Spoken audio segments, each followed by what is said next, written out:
आज पढ़ लेते हैं ओवरहेड। तो ओवरहेड अब क्या होता है ना, the different type of cost which are incurred in the process of production of final output may be classified as direct cost और एंड इनडायरेक्ट कॉस्ट। एक फाइनल आउटपुट बनाने में दो तरह का कॉस्ट आता है। नंबर ये है डायरेक्ट कॉस्ट, नंबर बी है इनडायरेक्ट कॉस्ट। तो जो डायरेक्ट कॉस्ट होता है, the direct cost of material labour expenses constitute prime cost, हम लोग उसको प्राइम कॉस्ट बोलते हैं। And the indirect cost of material labour expenses are known as overhead. जो भी इनडायरेक्ट कॉस्ट है मटेरियल का, लेबर का, एक्सपेंसेस का, उसको हम लोग बोलते हैं ओवरहेड। तो सिंपल अगर बोला जाए ओवरहेड क्या है, तो all indirect expenses are known as overhead. Example of overhead क्या हो सकता है? रेंट हो सकता है, इलेक्ट्रिसिटी हो सकता है, रिपेयर हो सकता है ना, डिप्रिसिएशन हो सकता है। ये सब क्या है, फाइनल आउटपुट बनाते वक्त इनडायरेक्टली खर्चा लगता है आउटपुट बनाते वक्त, इसीलिए क्या है इनडायरेक्ट एक्सपेंसेस। एडवर्टीजमेंट हो सकता है एटसेट्रा। फिर क्या है classification of overhead. Classification of overhead separately question आता है इसका, क्लासिफिकेशन ऑफ ओवरहेड। तो 4 तरह का क्लासिफिकेशन है, देख लेते हैं। 4 टाइप ऑफ क्लासिफिकेशन किया हुआ है। नंबर 1 है element wise classification. Element wise classification में क्या है, indirect material, indirect labour, indirect expense. हम लोग ऑलरेडी पढ़ चुके हैं, सारा इनडायरेक्ट लेबर मटेरियल एक्सपेंसेस को ओवरहेड बोलते हैं। तो एलिमेंट वाइज क्लासिफिकेशन में यही है, indirect material, indirect labour, indirect expenses. जैसे एग्जांपल इनडायरेक्ट मटेरियल का क्या हो सकता है, लुब्रिकेशन ऑयल, फ्यूल है ना, जितना फ्यूल लगेगा वो सब। इनडायरेक्ट लेबर का क्या हो सकता है ना, सुपरवाइजर और फिर फोरमैन सैलरी है ना, सैलरी ऑफ क्लीनिंग। अब ये सब क्या प्रोडक्शन बनाते, यूनिट बनाते वक्त तो खर्चा आता नहीं है, लेकिन यूनिट बनाने के लिए सुपरवाइजर को रखना पड़ जाता है हम लोग को, है ना, क्लीनिंग वाला लोग को पैसा देना पड़ जाता है। इनडायरेक्ट एक्सपेंसेस क्या, indirect expenses rent, rates, taxes, insurance premium, canteen expenses, depreciation, lighting, heating etcetera, ये सब इनडायरेक्ट एक्सपेंसेस है। सेकेंड क्या है फंक्शनल क्लासिफिकेशन। फंक्शनल क्लासिफिकेशन में नंबर 1 आएगा प्रोडक्शन ओवरहेड। प्रोडक्शन से रिलेटेड एक्सपेंसेस को यहाँ पे बताएगा प्रोडक्शन ओवरहेड में। फिर है एडमिनिस्ट्रेशन ओवरहेड, यहाँ पे एडमिनिस्ट्रेशन से रिलेटेड चीज़ों को बताएगा, जैसे ऑफिस खर्चा से रिलेटेड चीज़ों को। फिर है सेलिंग एंड डिस्ट्रीब्यूशन ओवरहेड, यहाँ पे सेलिंग से रिलेटेड एक्सपेंसेस को बताएगा, तो सेलिंग करते वक्त क्या क्या एक्सपेंसेस आ सकता है, जैसे सेल्स मैनेजर को, सेल्समैन, एजेंट, ये सब, प्राइस लिस्ट, पैकिंग मटेरियल, ये सब क्या है सेलिंग से रिलेटेड एक्सपेंसेस है। थर्ड है बिहेवियर वाइज क्लासिफिकेशन। इसमें फिक्स्ड ओवरहेड है, वेरिएबल ओवरहेड है, सेमी वेरिएबल ओवरहेड है। फिक्स्ड ओवरहेड क्या होता है, this indirect cost remain fixed with in A relevant range and with in A relevant period. Any change in the volume or activity with that relevant change or time cannot cause any change of such overhead. As such, fixed overhead per unit reduces with the increase in activity level. क्या हो रहा है यहाँ पे, जैसे हम लोग output increase हो रहा है लेकिन फिक्स्ड अमाउंट जो है वो सेम का सेम रहेगा। जैसे एग्जांपल इसका rent of building, property tax. क्या रेंट ऑफ बिल्डिंग, अब रेंट जो लगता है बिल्डिंग का वो तो लगेगा ही। मैं प्रोडक्शन 4000 यूनिट बनाऊँ, 5000 यूनिट बनाऊँ, उससे कोई फ़र्क नहीं पड़ने वाला है, जो अमाउंट है वो फिक्स्ड ही रहेगा। ठीक है, सिंपल वर्ड में बोला जाए तो क्या होगा, the amount remain fixed irrespective of the change of the volume of production. भले volume of production increase decrease हो जाए लेकिन कॉस्ट उसका सेम रहेगा। अब वेरिएबल ओवरहेड क्या हुआ, जो वेरी करता है proportionate to the activity of labour. जैसे जितना मैं लेबर बढ़ाऊंगा उसी प्रोपोर्शनेट के हिसाब से मैं अपना कॉस्ट भी बढ़ते चला जाएगा। ठीक है, जैसे अगर मैं मान लो 4000 करके 4000 यूनिट बना रहा हूँ तो 8000 मेरा कॉस्ट आ रहा है। अगर मैं 5000 बनाऊँगा तो 10000 आएगा। तो प्रोपोर्शनेटली 2 रुपीज़ करके चेंज हो रहा है। ठीक है, एग्जाम्पल अगर दे इसका क्या हो सकता है, cost of lubricant, fuel cost जितना गाड़ी चलेगा उतना फ्यूल कंज्यूम होगा। ठीक है, तो ये हो गया वेरिएबल ओवरहेड। फिर क्या है सेमी वेरिएबल ओवरहेड, ये मिक्सचर ही है फिक्स्ड ओवरहेड और वेरिएबल ओवरहेड का। इसमें क्या होता है, सच ओवरहेड रिमेन अनचेंज और constant to some extent and after that changes with the level of activity. कुछ एक्सटेंट तक इसका कॉस्ट फिक्स रखता है, उसके बाद क्या होता है लेवल ऑफ एक्टिविटी, जितना मैं लेवल ऑफ एक्टिविटी बढ़ाऊंगा उसी हिसाब से प्रोपोर्शनेटली फिर चेंज होने लगता है। Example telephone charges. अब टेलीफोन चार्जेस में क्या होता है, अगर मैं कनेक्शन लिया हूँ और बिल भेजता हूँ लोग, ठीक है, पोस्टपेड का कनेक्शन, तो मान लो 400 का बिल भेजता है, उसमें क्या है आप चलाए या ना चलाए फ़ोन को, है ना, आपको 400 का बिल भेजेगा ही। उसके बाद क्या है, अब जिस हिसाब से बात किए रहेंगे उस हिसाब से आपका और चार्जेस देना पड़ जाता है। ये हो गया टेलीफोन चार्जेस।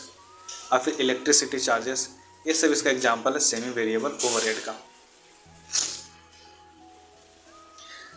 फोर्थ देख लेते हैं control wise classification. Control wise classification में क्या हुआ, एक होता है कंट्रोलेबल ओवरहेड, दूसरा है अनकंट्रोलेबल ओवरहेड। अब कंट्रोलेबल ओवरहेड क्या होता है, this are the indirect cost which can be control effectively by exercising proper managerial control. अगर मैं प्रॉपर मैनेजरियल कंट्रोल लगा दूं तो उस कॉस्ट को मैनेज किया जा सकता था, रोका जा सकता था। ऐसा ओवरहेड कॉस्ट जिसको रोका जा सकता है वो कंट्रोलेबल ओवरहेड होगा। अनकंट्रोलेबल ओवरहेड क्या होता है, this are indirect cost beyond the control of the management, इसको मैनेजमेंट रोक नहीं सकता, हो जाएगा अनकंट्रोलेबल ओवरहेड। फिर क्या है, अब क्या होता है प्रोडक्शन डिपार्टमेंट और सर्विस डिपार्टमेंट। दो तरह का डिपार्टमेंट है, एक प्रोडक्शन डिपार्टमेंट जहाँ पे यूनिट बन रहा होता है, और एक सर्विस डिपार्टमेंट जो प्रोडक्शन डिपार्टमेंट को इनडायरेक्टली सपोर्ट करता है। जैसे वर्कर लोग अगर प्रोडक्शन डिपार्टमेंट में काम कर रहे हैं तो यूनिट बना रहे हैं, ठीक है, लेकिन वो लोग को क्या हुआ, वर्कर लोग को खाना भी खाना है, खाना खाना है, जिसके लिए अपने क्या किया कैंटीन रख दिए, ठीक है, जिसमें वो लोग आराम से खाना खाता है। तो ये क्या कर रहा है, प्रोडक्शन डिपार्टमेंट को इनडायरेक्टली सपोर्ट कर रहे हैं, तो हो गया सर्विस डिपार्टमेंट। अब प्रोडक्शन डिपार्टमेंट क्या है, मैं तुम्हारा यूनिट बनाते वक्त क्या लगता है, हम लोग यहाँ पे क्या पढ़ रहे ओवरहेड का मतलब जो इनडायरेक्ट खर्चा होता है। तो इसका क्या होगा, प्रोडक्शन डिपार्टमेंट का indirect material, indirect labour, indirect expenses आएगा, क्योंकि ये प्रोडक्शन डिपार्टमेंट है जो सामान बना रहा है। अब बोले direct material, direct labour, direct expenses नहीं आएगा, क्योंकि ये क्या हो जाता है ओवरहेड नहीं होता, वो प्राइम कॉस्ट होता है। ये चैप्टर सिर्फ ओवरहेड का है, तो ओवरहेड का एक्सपेंसेस मालूम करना हम लोग को, जो इनडायरेक्ट खर्चा जो लग रहा है प्रोडक्शन में। तो indirect material, indirect labour, indirect expenses आएगा। लेकिन सर्विस डिपार्टमेंट में क्या होगा, डायरेक्ट मटेरियल भी आएगा, डायरेक्ट लेबर भी आएगा, डायरेक्ट एक्सपेंसेस भी आएगा, इनडायरेक्ट मटेरियल भी आएगा, इनडायरेक्ट लेबर भी आएगा, इनडायरेक्ट एक्सपेंसेस भी आएगा। ऐसा क्यों, डायरेक्ट मटेरियल क्यों आ रहा है और डायरेक्ट लेबर और डायरेक्ट एक्सपेंसेस क्यों आ रहा है, क्योंकि service department already indirectly support करता है प्रोडक्शन डिपार्टमेंट, तो ये ऑलरेडी इनडायरेक्ट हुआ, इसलिए इसका direct material, direct labour, direct expenses भी आएगा। अब इनडायरेक्ट खर्चा अगर बहुत सारा एक्सपेंसेस दिया हुआ तो उसको बांटे कैसे, किस रेशियो में इसको अपोर्शन करें, है ना। तो कैसे करना है, कैसे डिस्ट्रीब्यूशन करना है, अगर मान लो रेंट, ओवरहेड, ऐसा एक्सपेंसेस दिया हुआ है, रेंट दिया हुआ, रेट्स दिया हुआ, taxes, heating, lighting, repair and maintenance और बिल्डिंग, एक्सीडेंटल प्रिवेंशन कॉस्ट, ये सब सारा का सारा जाएगा फ्लोर एरिया ऑक्यूपाइड। अगर फ्लोर एरिया ऑक्यूपाइड क्वेश्चन में दिया हुआ है तो उसका रेशियो में डिस्ट्रीब्यूट कर देना, रेंट, रेट्स, टैक्सेस, हीटिंग, ये सब। दूसरा क्या है, canteen expense, welfare expense, recreational expenses, time keeping,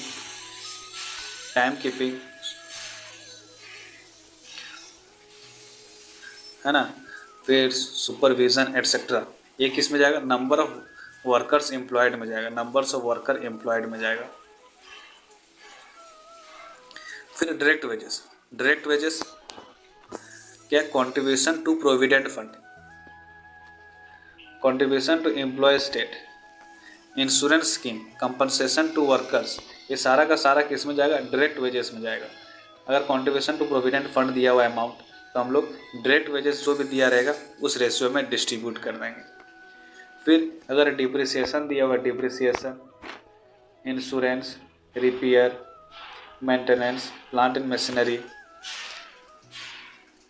maintenance of plant and machinery, fire, insurance, ये सब अगर दिया हुआ है कहाँ जाएगा, value of asset, value of asset जो दिया हुआ है उसी रेशियो में डिस्ट्रीब्यूट हो जाएगा एक्सपेंसेस।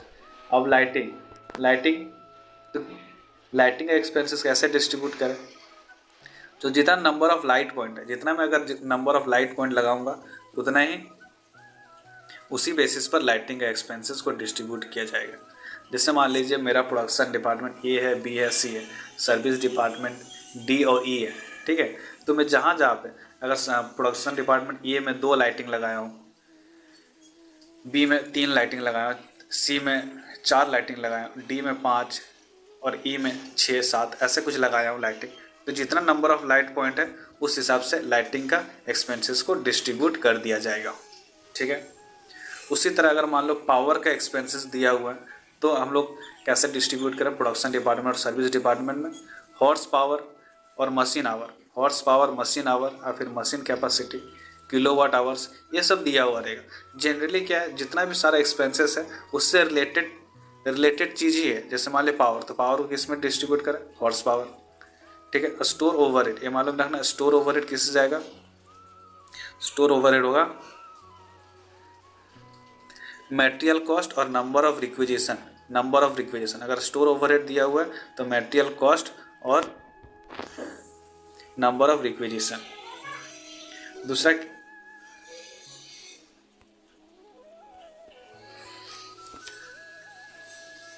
फिर क्या है, salary, salary of inspector, salary of supervisor, other administrative expenses, इसके साथ जाएगा number of labour hour, number of labour hour. फिर क्या है, वेट है, हाँ डिलीवरी एक्सपेंस, डिलीवरी एक्सपेंस जगह weight, volume, ton, kilometre etcetera.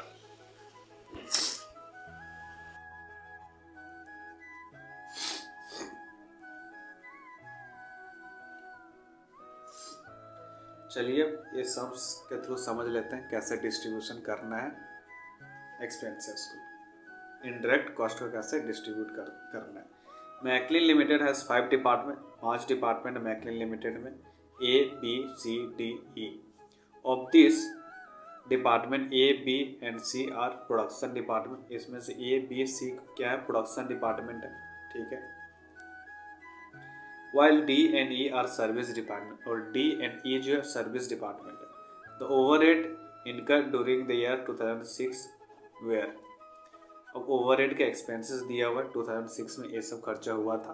तो production department A B C और सर्विस डिपार्टमेंट डी और ई में कैसे डिस्ट्रीब्यूशन करना है ये देख लेते हैं। अब रेंट, रेंट कितना है 10,800। तो हम लोग रेंट के क्या देखे थे, रेंट अगर दिया रहेगा तो एरिया ऑक्युपाइड के हिसाब से जाता है। तो देख लेते हैं यहाँ पे डिस्ट्रीब्यूशन, ओवरहेड डिस्ट्रीब्यूशन समरी यहाँ पे किया हुआ। रेंट आइटम्स ओवरहेड लिखना है यहाँ पे क्या डिस्ट्रीब्यूट कर रहे हैं, बेसिस ऑफ अपॉर्चमेंट लिखना है यहाँ पे किस बेसिस पर अपॉर्चमेंट हो रहा है। टोटल प्रोडक्शन डिपार्टमेंट था A B C, service department था डी एंड ई। अब रेंट, रेंट किस पे जाएगा, रेंट जितना मैं एरिया ऑक्युपाइड करूँगा उस हिसाब से रेंट को डिस्ट्रीब्यूट करना है, ठीक है। तो यहाँ पे दिया हुआ डेटा किस रेशियो में डिस्ट्रीब्यूट होगा। तो सबसे पहले रेंट है, तो रेंट का देखो यहाँ पे क्या होना चाहिए, रेंट का होगा एरिया, एरिया का कितना दिया हुआ है 3000, 4000, 4000, 2000, 2000, इस रेशियो में डिस्ट्रीब्यूट करना है 10,800 को, ठीक है। तो रेंट कितना है 10,800, इसको डिस्ट्रीब्यूट करेंगे इसका रेशियो, तो इसका रेशियो क्या आएगा 3, 4, 4, 2, 2, ये रेशियो आने वाला है। तो ऐड रेशियो आप लोग आते ही होगा, फिर बता दूँ सिंपल रेशियो निकालना है। तो 3 + 4 + 4 + 2 + 2, तो कितना आ रहा है 15 आ रहा है 15। तो क्या करना है 10,800 रेंट था, 10,800 रेंट था, इसको डिवाइड कर लेंगे 15 से तो 720, और कितना करना है यहाँ पे 3 है, 3 है तो इंटू 3, तो 2160, तो 2160। इसी तरह सबका कर लेना, बी का भी कर लेना, सी का भी कर लेना, डी का भी कर लेना, ई का भी कर लेना। तो बी का देखते हैं, बी का 10,800 कॉस्ट था डिवाइड बाई 15, और बी का कितना है 4, तो इंटू 4। तो इस तरह से रेशियो करना, तो 2880। तो देखिए बी का एलोकेट किया गया कॉस्ट 2880, ठीक है। सी का वैसे ही करना है, डी का वैसे ही करना है, ई का वैसे ही करना है। अब सेकंड क्या है, सेकेंड देखिए rates and taxes, rates and taxes कितना दिया हुआ 3000, तो यहाँ पे रेट्स एंड टैक्सेस लेंगे, रेट्स एंड टैक्सेस, ये भी रेट्स एंड टैक्सेस भी एरिया ऑक्यूपाइड में जाता है, तो इसका रेशियो 34421, ठीक है। रेट एंड टैक्सेस 3000 लिख दिए, डिस्ट्रीब्यूट कर दिए। उसके बाद डिप्रिसिएशन ऑफ बिल्डिंग है 54,000, तो डिप्रिसिएशन ऑफ बिल्डिंग 54,000। अब depreciation of building value of ये जाता तुम्हारा एरिया के बेसिस पर, एरिया के बेसिस पर, ठीक। यहाँ पे लिखा हुआ value of asset other than building, अगर यहाँ बिल्डिंग भी रहता तो वैल्यू ऑफ एसेट भी वैल्यू ऑफ एसेट के ऊपर लेते, लेकिन ऐसा नहीं लिखा हुआ, पूरा अदर देन बिल्डिंग, बिल्डिंग को छोड़। तो सेकेंड ऑप्शन अपना क्या बनता है एरिया, तो एरिया के बेसिस पे ही जाएगा। तो depreciation of building area occupied, area occupied, तो 54,000 को डिस्ट्रीब्यूट करना है, सेम एरिया 34422 के हिसाब से कर दिया। उसके बाद क्या है डिप्रिसिएशन, उसके बाद डिप्रिसिएशन ऑफ अदर एसेट कितना 42,000, तो डिप्रिसिएशन ऑफ अदर एसेट 42,000 को किस में करना है कैपिटल वैल्यू पे, क्योंकि यहाँ पे दिया हुआ value of asset other than building, तो value of asset other than building में अदर एसेट ही आएगा। इसका वैल्यू कितना दिया हुआ, रेशियो किस हिसाब से जाएगा 1,50,000, 1,90,000, 180, 1,80,000, इस रेशियो में 42,000 को डिस्ट्रीब्यूट करना है, ठीक है। आप लोग का रेशियो आता ही होगा, निकाल लीजिएगा, जैसे इसका 15, 19, 18, ठीक है, 10 और 8, इस तरह से रेशियो आप निकाल के डिस्ट्रीब्यूट कर दीजिएगा। उसके बाद लाइटिंग है, लाइटिंग किस पे जाएगा, मैं जितना नंबर ऑफ लाइट पॉइंट लगाया उस बेसिस पे जानना चाहिए, तो लाइटिंग यहाँ खोजते हैं, कहीं लाइट पॉइंट लिखा हुआ, इधर देखिए नंबर ऑफ लाइट पॉइंट है 5, 10, 7, 5, 3, 5, 10, 7, 5, 3 का रेशियो में डिस्ट्रीब्यूट हो जाएगा। तो लाइटिंग 12,800 ये डिस्ट्रीब्यूट हो जाएगा इस रेशियो में, सेम है। उसके बाद क्या दिया हुआ insurance building, insurance of building, तो इंश्योरेंस ऑफ बिल्डिंग ये भी इंश्योरेंस ऑफ बिल्डिंग, तो बिल्डिंग के क्या बिल्डिंग के यहाँ पे वैल्यू ऑफ एसेट है नहीं, तो क्या किस पे लेना हो एरिया पे ही लेना होगा, तो insurance of building area occupied पे जाएगा, तो कितना है 9,600, इसको एरिया 34422 का रेशियो में डिस्ट्रीब्यूट कर देना है।